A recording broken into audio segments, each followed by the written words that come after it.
Alors aujourd'hui, nous sommes tout début septembre, on est le 8, on est sur la côte de Loire-Atlantique et on va faire des prélèvements dans les pins de pré-nid pour voir où en sont les chenilles processionnaires au niveau de leur stade larvaire.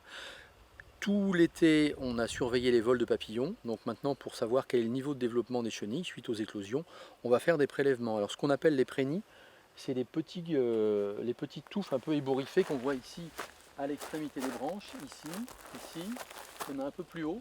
Donc ça, c'est les premiers signes de dégâts qui vont devenir des nids de plus en plus importants au fil de la saison et à mesure qu'on va aller vers les périodes froides.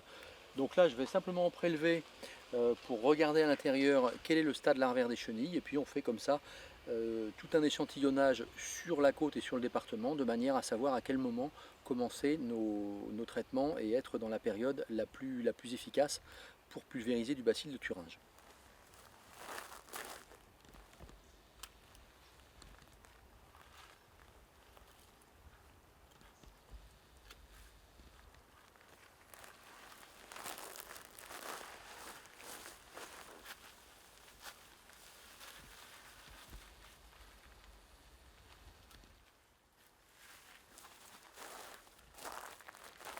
Donc là on a fait plusieurs prélèvements.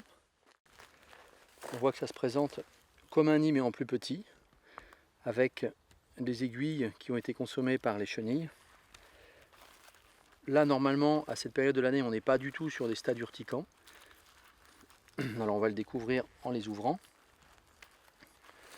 Donc on voit que certains nids ne sont plus occupés, comme celui-ci. Il n'y a plus de chenilles à l'intérieur et il n'y a plus ces petites boules qu'on voit qui sont en fait les crottes. Alors que ceux-là, on voit bien les petites boules vertes. Donc là sont les crottes des chenilles. Et si on ouvre le cocon, on devrait les apercevoir à l'intérieur.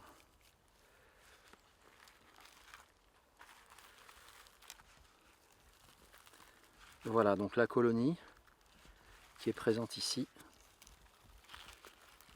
Et là on est sur des chenilles qui sont au deuxième stade larvaire. Donc c'est la période propice pour réaliser les traitements.